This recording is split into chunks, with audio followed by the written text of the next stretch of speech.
All right, we want to give a shout out to our reviewer of the week, Adokubo. I hope I'm saying that last name correctly. I'm sorry. I know she's in our birth course and she can correct me later.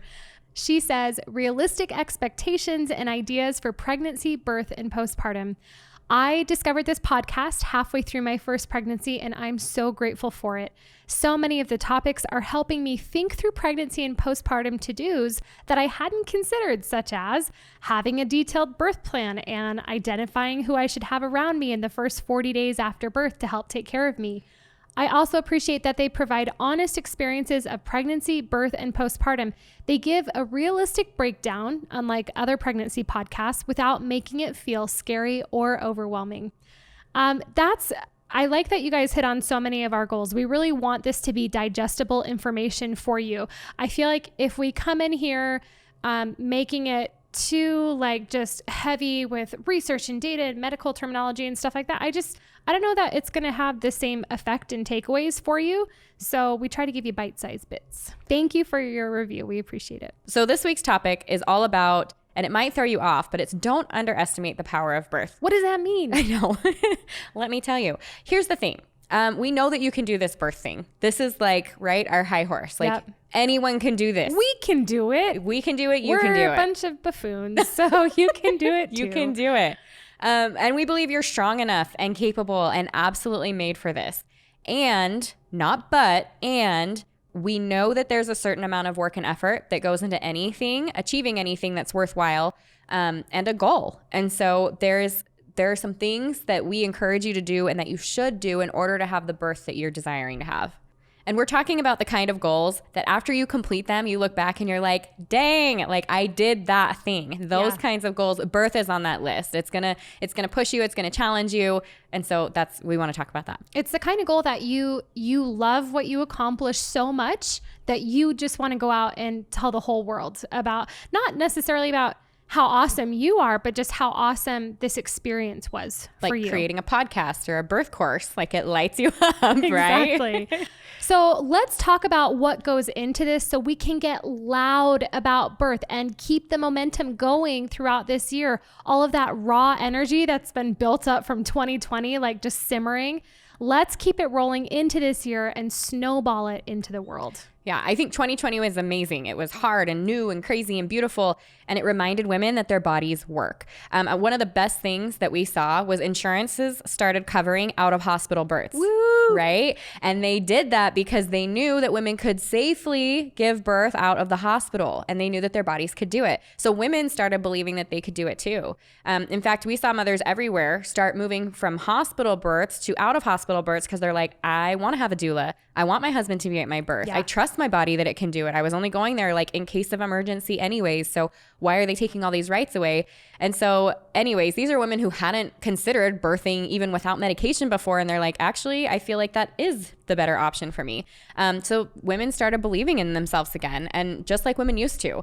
And they believed in their bodies and their abilities to birth their babies unmedicated. And that was, we just want to keep that going. Yeah, we don't want to lose that ground that we've gained. I mean, if medical professionals and insurance companies were saying in 2020 that out of hospital birth might be safer or better for you, you can have the people there, you don't have to worry about, it still holds true now. Right. So here's what we see as a potential stumbling block to this forward momentum. Now we have to take some responsibility for something we've noticed with the women who follow us. They believe in themselves. They're empowered, they're fearless a lot of the time, or they're willing and happy to walk through any fears that they have to aim for the birth that they want. We also want to be very clear with every woman out there that it is going to take some work to hit your mark. Okay, so when I was thinking of this, I thought of running a marathon, and you'll have to bear with me because it's running season again, and this has kind of turned into something that I do to push myself outside of being able to have babies and give birth. This is the most pushing thing that I've ever done. And so if I decided that I wanted to run a marathon or even a half marathon, okay, 13.1 miles. And what if I watched videos about how to do it? I listened to podcasts from people who were successful at it. I listened to different challenges Like when I hit an uphill at 7 miles and then again at 10 miles, what am I supposed to do? I listen to the different challenges. I'm aware of what's going to be coming up. I talk with tons of other people who have successfully run it, and they've encouraged me and told me that I could do it too. They've gone before me. They've seen the finish line. They know that if they can do it, I can do it too. I even made my husband watch and listen along with me. I'm like, Michael, listen to this podcast, watch this video. Like, these women are awesome. Look at them hitting these goals. I buy the cutest running shoes and the best outfit. I get my nails done to match my sports bra. I even have all my running snacks ready to go. Gummies for the win, right? But when it comes to training, what if I only ran once or twice a week? I never did the long runs, nothing past 3 miles, and I didn't eat super well. Well, then I showed up to race day. How do you think that's going to look for me? Do you think that's going to be a really positive experience? My mental state is probably excellent. I have all of this positive energy in the back of my mind. I know that other people can do it and I can do it too. After all, everyone has done this before me, right? They come in all different shapes and sizes and abilities and backgrounds and ages. All of these different people, I see them running all the time. In fact, the first time I ran and I had all these people running past me, I was like, are you kidding me? You know, like, how am I not keeping up here? The truth is, I would likely finish the race. One way or the other, I'm probably going to cross the finish line. But it's also going to be a lot more challenging than I thought. And I probably won't even make it halfway through the race before realizing I'm a little bit unprepared. And by then it's too late. No more prep time, right? Race is on. I may have to walk a lot. I may finish after they're cleaning up the track, and there probably won't be a ton of people waiting at the end to cheer me on. Like if you go to a race and you're coming in at the end and you're coming in at a decent time, you know, there's a ton of people waiting. You're like waiting for all the people to get through, and there's cheering, and it's like, yes, we're doing this thing. And I may want some serious help. I maybe even ask someone to come pick me up from the track. Maybe I'm tired and feeling defeated and exhausted. And I have somebody help walk me over the finish line.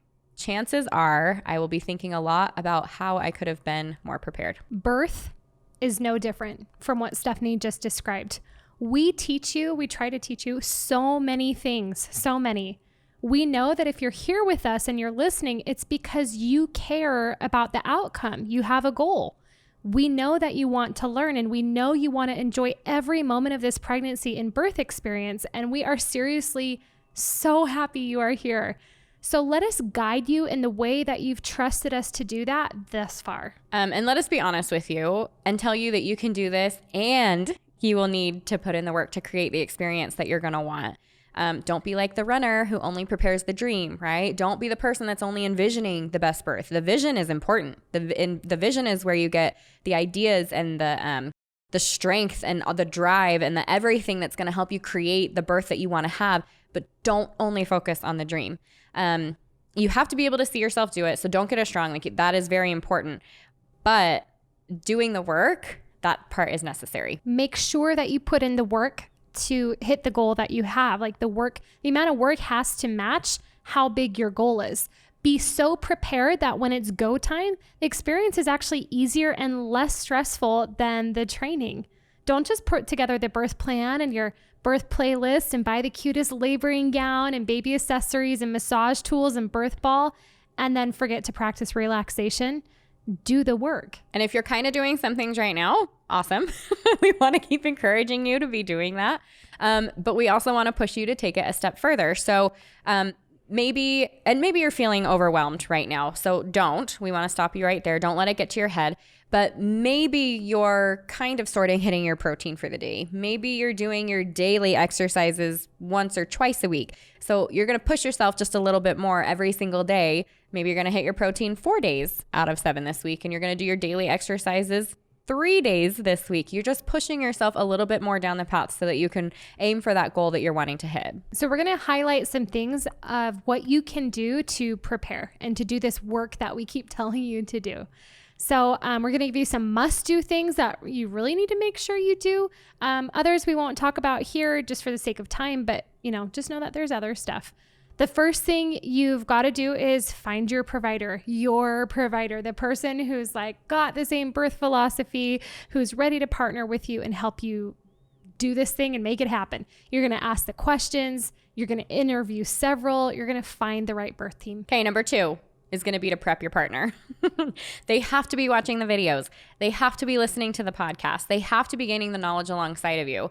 Otherwise, they're not going to be helpful. They're not going to be useful. They're not going to know. And I promise you, as they start to learn, they're going to love it and it's going to grow. And you're going to start having conversations with them that you're like, wow, like that was a pretty cool conversation, you know? We've had a couple posts in our members group and they were like, I just have to give a shout out to my husband. Yes. We were, he's talking to people at work about stuff and he's like educating them. Or we were out to dinner with my parents and they were asking about birth plans and I shared this with them and they started to kind of give some pushback like, are you sure that's safe? And like, he was the one that's like, well, actually kind of put him in their place. And that's huge. Yeah. That's what we want. Yeah. And back to the race analogy, kind of with like you're finding your provider and you're prepping your partner.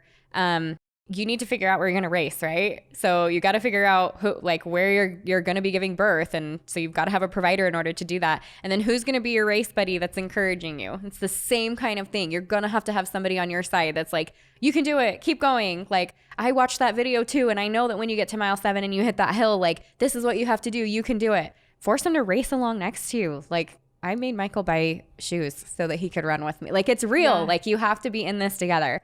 Can I just say for that too, I love feeling like we're a lot of women's race buddies. Yeah. We get those texts, hey, I just finished up this appointment and this is what they said and I don't know what to do. Like, what do you think here?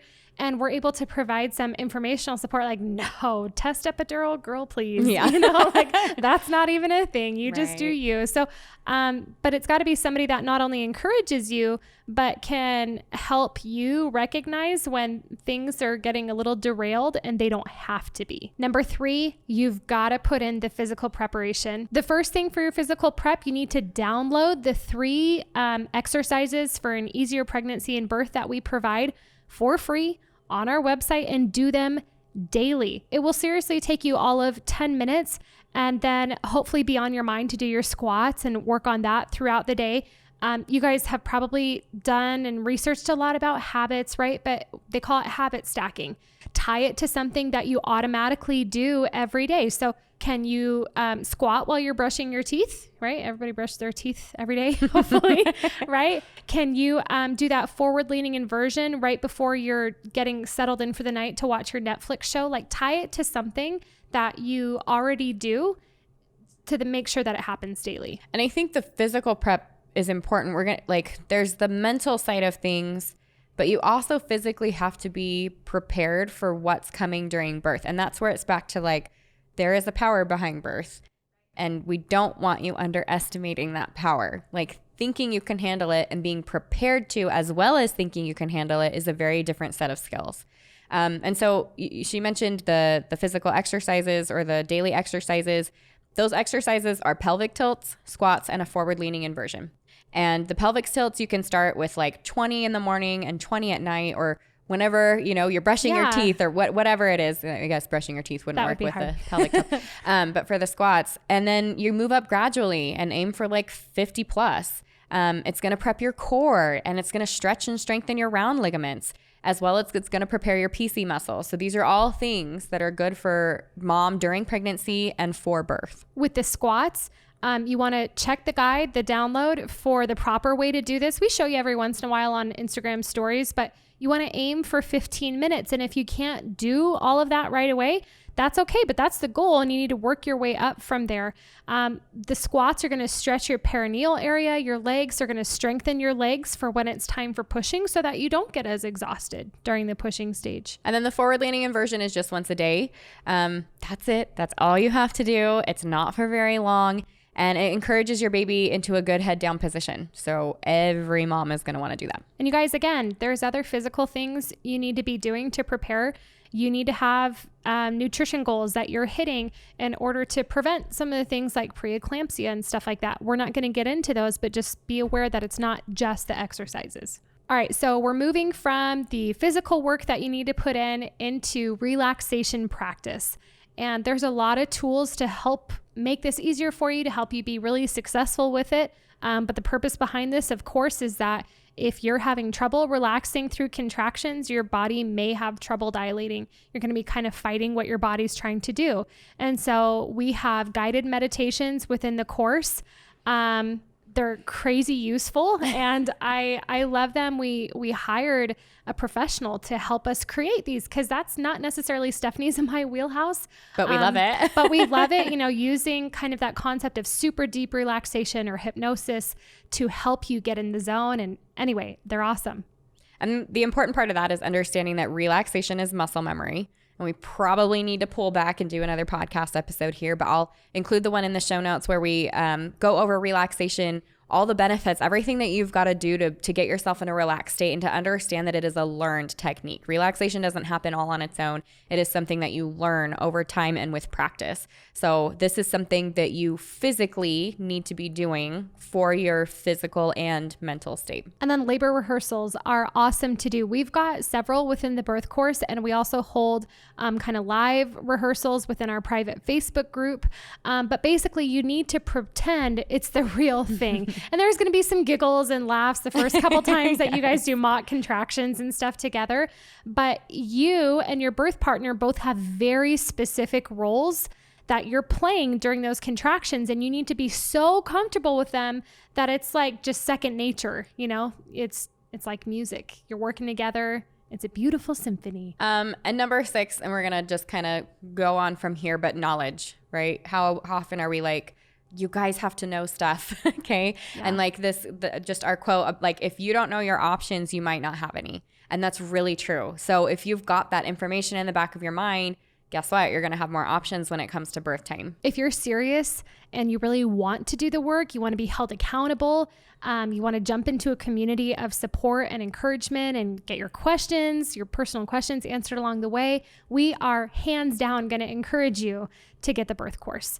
It's our best work. It's the best preparation you'll find for the exact things we are constantly talking about on this podcast. You are actually more likely to do the work when you set yourself up for success and have a team cheering you on. And when you invest in success. Yes, totally. That's what I was thinking. Like, I don't know, if I wanted to do the race, right? And I didn't pay for it, or I didn't sign up for it, I didn't invest any time, energy, effort into that.